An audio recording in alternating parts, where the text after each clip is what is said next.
What's up, guys? This is Carter Thomas with Coin Mastery TV. Make sure you go to coinmastery.com/invest. Join the email newsletter list. Get some free downloads, PDFs. We're doing daily videos talking about cryptocurrency, financial revolution, all that good stuff. Now, we got some pretty exciting news. We had a really solid, bull run across the board today, yesterday, wherever your time zone is. And today we're going to talk a little bit about Bitcoin, what it looks like at these levels, which we've been talking about really for the last week and a half or so. We're going to talk about Litecoin as we have been and how it really blasted through this. We're going to break this down a little bit more. You guys know I've been talking about Litecoin for about, 3-4 weeks now. It's funny how a lot of people are like, dude, you guys stop talking about Litecoin so much right around, when it was kind of hovering down here. And now, it goes up 40%. It's kind of funny how that works. But this I'm not totally convinced on this quite yet. I think there's obviously an opportunity, but we're going to talk about what's going on with this fork, how to analyze something like this when you look at the technical, the fundamental, and the macro all at the same time. So we're going to break that down, look at what's going across most of the markets, and then dig into the other big news, which Litecoin leads into, which is ZClassic. A lot of you guys have asked about this. I don't own any ZClassic. I'm not trying to play that game, but I know a lot of you are. So I think it might be helpful just to look through that lens, because this is not going to be the last time these forks come about. People are always going to try to capitalize on this, and then end with some interesting things coming out of Coinbase, and hopefully some inroads into the next layer of integration, right? Specifically through the merchant level stuff, which I think is really, really exciting piece on the currency side, at least on the transfer and transaction level. So looking at Bitcoin quickly, I'm on the 1 hour on the Coinbase, GDAX, whatever you want to call it, chart. And the reason I'm in this shorter term is so that we can look at these exact levels. Now, as of yesterday, we talked about how this 89 to 100 or 8,900 to 9,000 level was the first test, right? That was the first level we needed to. And you could see when something breaks, when there's this much resistance along a certain resistance zone, you could see how these things just fly through, right? It just really, it screams through those resistance levels. And then it goes up and it hits the next resistance level. And right here, you can see at 9,300, 9,400 area. And this is, there's only one major resistance, but it pushed down the price a lot. So this is actually really important. This is probably going to be more important than the one we just broke through, because while the other one had more resistance points, it wasn't as strong as this resistance point, historically speaking. Now, when you go back and you look at the 1 day, you look at the longer term, and you look at the overall trend line, right? And you draw the trend lines through this next level, this 93, 9,400 level, this is much bigger deal. And that's when we start, once we get through that, assuming we get through that, it doesn't reject it, which is kind of doing right now. We're going to keep an eye on that. Then we're going to get up to this 11.5, right? You can see the same sort of thing happening, and so on and so forth. And then right around, I would say above 13,000, give or take, that's when we're going to start to talk about whether or not we're still in a bear market or not, right? If we're having a massive reversal. But that's kind of counting your chickens before they hatch, in my opinion. So what's happening now is you want to watch this level. Assuming this retraces, which it usually does after when it looks at this particular resistance level, after it retraces a little bit, and you'll start to see some support build. If there is momentum, right, which you can see through the volume, that may be an interesting place to buy. That's where I would be buying if I was buying Bitcoin, but I'm focused mostly on Litecoin and Ethereum right now. Maybe I'll probably set up like one or two bids down here, just really small stuff. Just because if this retraces, it's going to hit some level of support, maybe even down to this line. I wouldn't be surprised if it did that, just to fill in that chart. Then you'll see it come through. Even if it tests that resistance again, chances are it'll push through in the next, couple days, week, whatever. Maybe the next couple hours. You never know. So you do that, and then you follow the same strategy as it goes through all these next levels. You don't necessarily want to trade as soon as it breaks out. I mean, you can do that, but you want to wait for it to break out, come back, test whatever the support is going to be. When you see it confirm, you can go on a pretty small scale, whether it be 1 hour, even 30 minutes sometimes. That's when you want to buy. The key, if you are trying to buy at these levels, is have some pretty tight stop losses in place so that you don't get yourself into a situation where this whole thing collapses and it starts to fall down. So that's really the strategy. Wait for it to come back, test the support levels, and you find those from the previous resistance. Start buying it up, and then you set your stop losses. Now, like we talked about, that involves keeping money on exchanges, which is inherently a risk, which I don't like to do. This is a bit of an extenuating circumstance, and especially when you're buying the bigger coins. Excuse me. You're using FDIC insured exchanges typically, and so you have a little bit lower risk profile. Again, none of this is advice for anybody. This is just how I'm thinking through this. This is what I will be doing. But this isn't professional advice by any means. I gotta say that every video, as you guys know. So that's what we're looking at. Same thing is true on Litecoin, but with Litecoin, it's a little bit different because we have all these other factors, which we'll talk about in a second. You can see how we talked about this was the line that we had drawn. And I said, once it breaks this line, that's when it looks like a really good buy. And lo and behold, it broke through this line and screamed up to about 15, I guess, on Litecoin. Now, the other chart that looks really good is Litecoin versus Bitcoin. It crossed the, 0.02 or, Satoshis, which is one of the best. I think it's the highest, the best it's ever done relative to Bitcoin, meaning it's outperforming Bitcoin, which we expected it to happen. The same thing is happening. I didn't draw the second line again because the retracement line is really filling in where that line would be. You could see it bouncing off of this. It's coming down. I would expect to see the same thing happen. It's going to draw down for the most part. It's going to come down, hit some support. Maybe it's all the way back down to this line. That wouldn't be crazy at all. And then we'll see it rocket off. Hopefully. I mean, that's the hope. And so from a buying standpoint, obviously I had some bids ready right around here because that's exactly what I said I was going to do. It came up, and then as it gets support, that gives you more confirmation that it may have some juice. We're watching the volume. Now, while we're on the topic, we might as well just jump right into it. There's a lot of people asking about this thing called Litecoin Cash, which is a fork, not unlike Bitcoin Cash.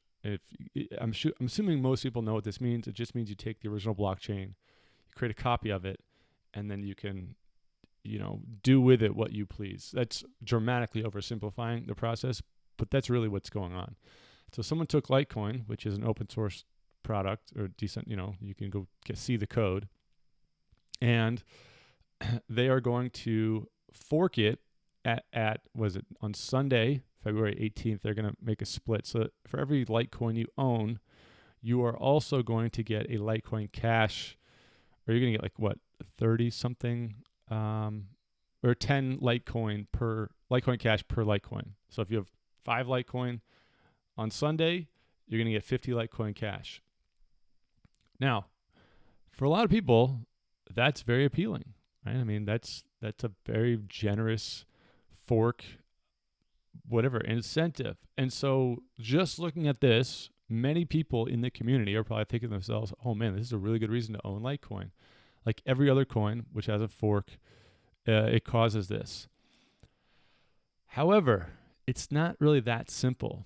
Right? As seen in this article, and I'll link to these articles so you guys can dig into this a little bit more.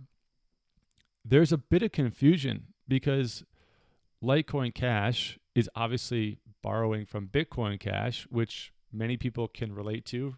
Remember, that's really, if you notice in cryptocurrency, and this is true in almost anything, people need to be able to associate something new with something they already understand. So because people understand what happened with Bitcoin and Bitcoin Cash, by naming it Litecoin Cash, that relatability, that analogy is easy to understand. That's really good for marketing and branding, right? For getting people to believe new things, you have to make it so they only have to believe one thing. If you have them, the more things people have to believe, the less effective it is. It's like age-old sales and marketing thing. And so by calling it Litecoin Cash, the only thing they need to believe is that this is going to do to Litecoin what Bitcoin Cash did with Bitcoin. And the problem is that the Litecoin Foundation and Charlie Lee, who are all working on Litecoin, they came out and they specifically said that this is not something that they're endorsing, nor do they think is a good idea at all. It's just people trying to make a lot of money, or money grabs, confuse users, and potentially influence the price of Litecoin. So I think the big public service announcement on this is that this is obviously happening. I've no doubt this is impacting the price of Litecoin on top of the chart looking good already. But I don't think that this Litecoin Cash is going to be a very good play. And if you're not aware of this, you could get caught up in this and not realizing that a lot of this Litecoin movement is being influenced by these other factors, especially when it's something that the core Litecoin team, I shouldn't, pun intended, right? Choice of words on that. The original Litecoin team is not endorsing it. They don't think it's good. They're obviously not communicating, or not publicly communicating with this team. And if you go on the Litecoin Cash website, I have not looked into this, but you read through it and the whole thing just seems super hypey. It's all about price. There's nothing about the tech. There's very little about why this is better. It's just about how you're going to make more money if you get Litecoin Cash.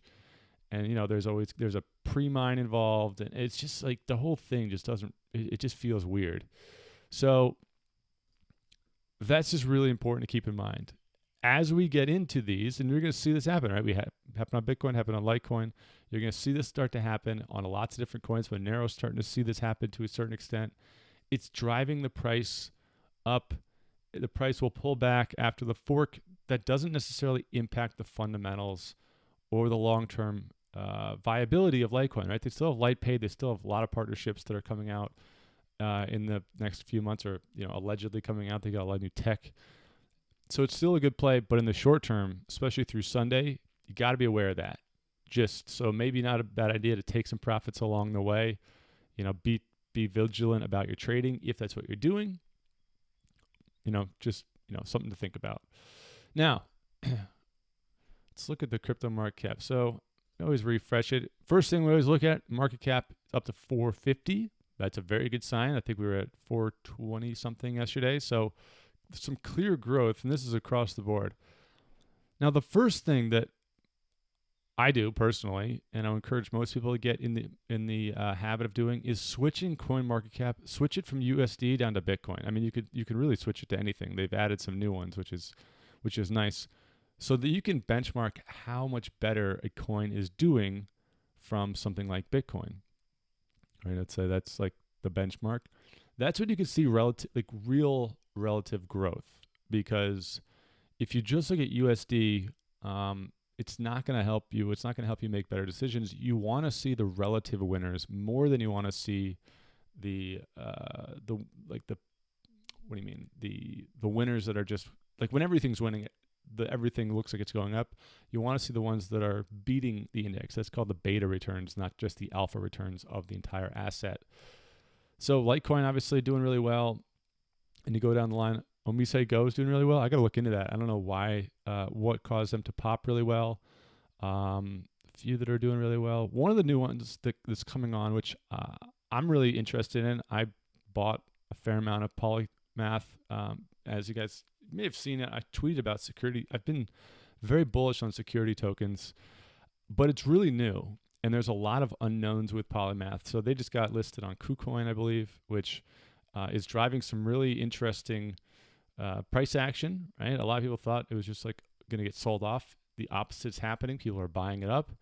The security tokens world is, if it works, it's huge. It's a massive, massive opportunity. And so Polymath is really the first to market with this, which is driving a lot of the price action. So I've got my eye on that.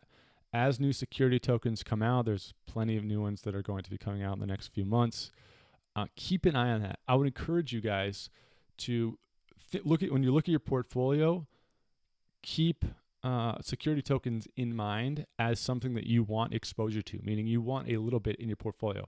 I'm not saying go out and buy Polymath. You know, do your own research, go check it out, and maybe you even wait for some new security tokens. I bought some Polymath myself, but one of these is going to win, and the one that wins is going to win huge. I have no idea which one it's going to be, but that's a really interesting macro theme that you want to keep in mind, that you want to plan ahead for and potentially keep your eye on. So go research security tokens, learn about them, learn about the new protocols, how it impacts, how it's used, how to tokenize anything, really securitize anything.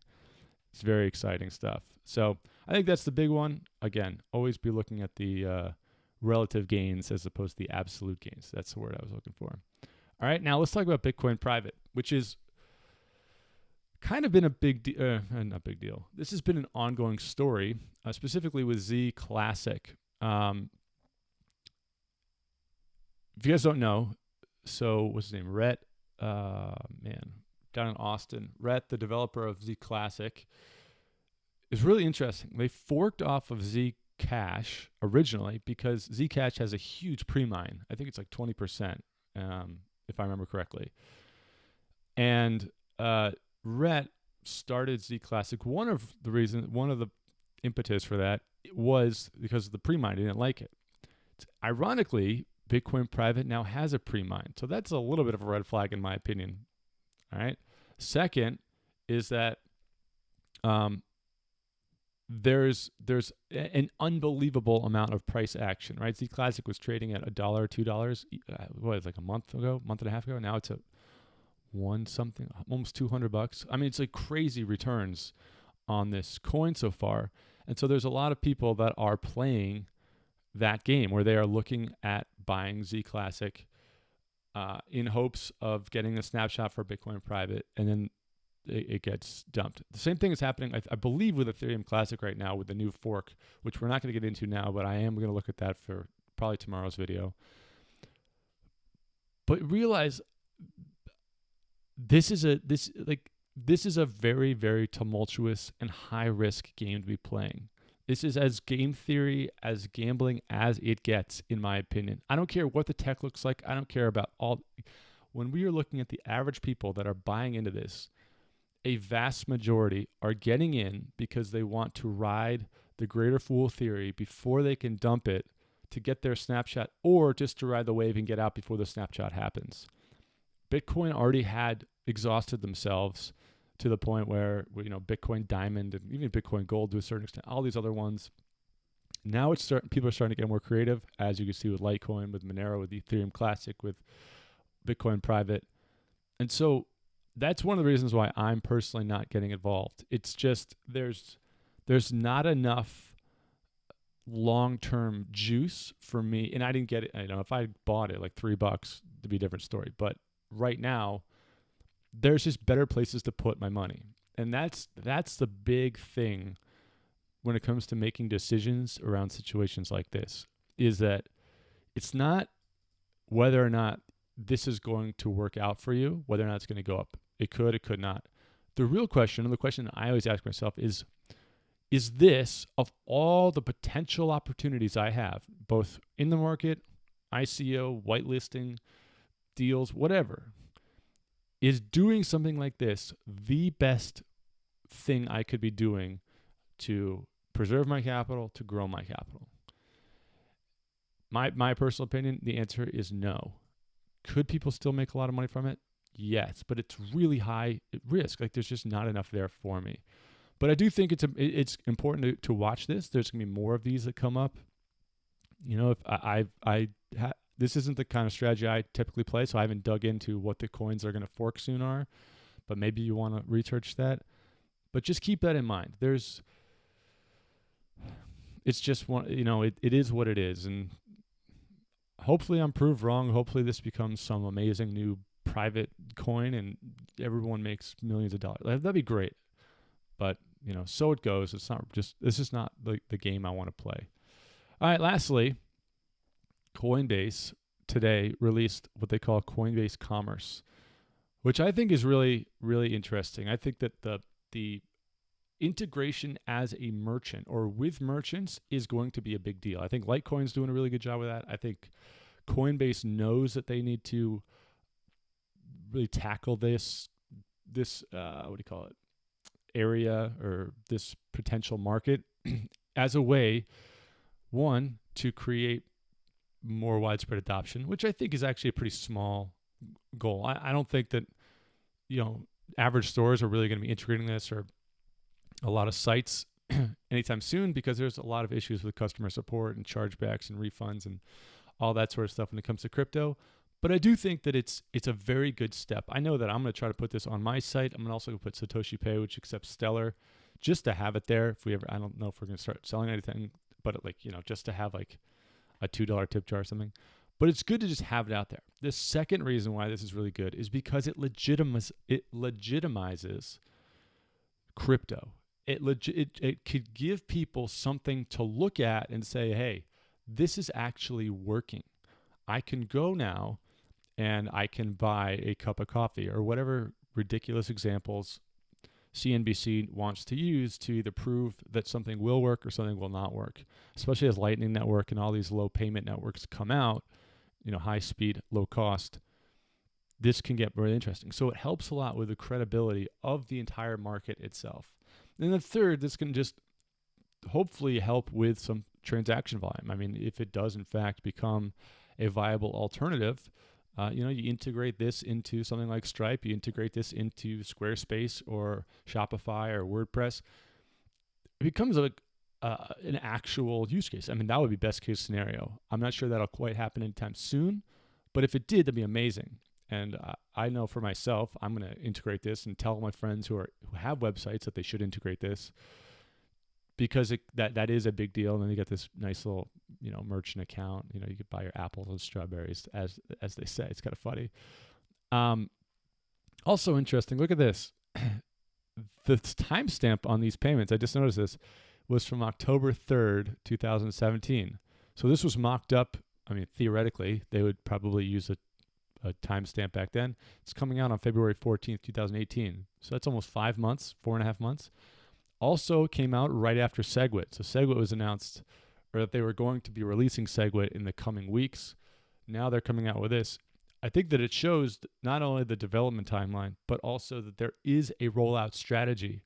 So I'm sure Coinbase has plenty more stuff in the bullpen that they can and will release at some point. It's just a matter of timing. You want to release this when the market is a certain way, when there's certain credibility, when the size of the audience is when they have customer support under control. So there's always a strategy for things like this. And I think that the more, look at it, they've already integrated with Shopify. Boom, that's awesome. So these kind of things are a big deal. Lightpay is going to be the next big one. Stellar, hopefully it starts to get something like this. And you can look through your favorite coins that are used for payments, right? Not all these coins are usually used for payments. Like, EOS was not necessarily built as a payment. It's really built as a protocol. Same with IOTA. Dash actually was more of a currency. But you can see how all of these will all eventually, hopefully, have something like this. And then my personal theory is that it won't necessarily be, hey, pick your coin. It'll be send whatever coin you want. There'll be a decentralized exchange or atomic swap in the background, and then the merchant will accept whatever coin they want. And that gets into the greater conspiracy theory of something like ZRX being offered or integrated into Coinbase itself, so that that friction can be mitigated. Right? Think about that. Right now, let's say there's 4 choices on, what they already offer, and you got to pick your choice. The merchant has to collect that certain choice, which they can do through their Coinbase account. But you get something like ZRX involved, which is a decentralized protocol. You intermediate that process.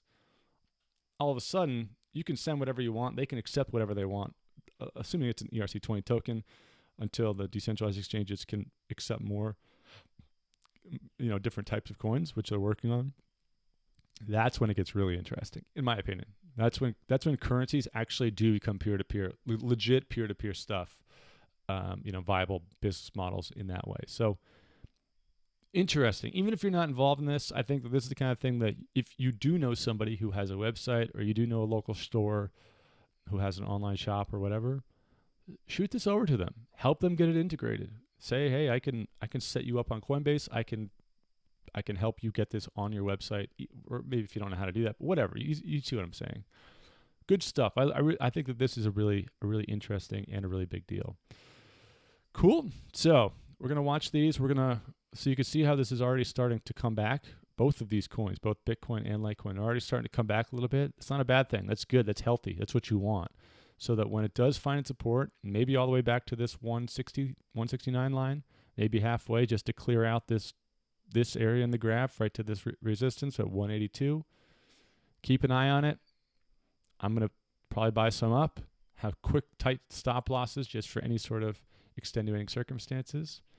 We're going to rock out from there. All right, guys. As always, it's a pleasure seeing you. Got a beautiful sunny day here. And, right, I'm going to go out and probably go for a swim. Hope you have a great day. Mahalo, and I'll see you later. Peace out.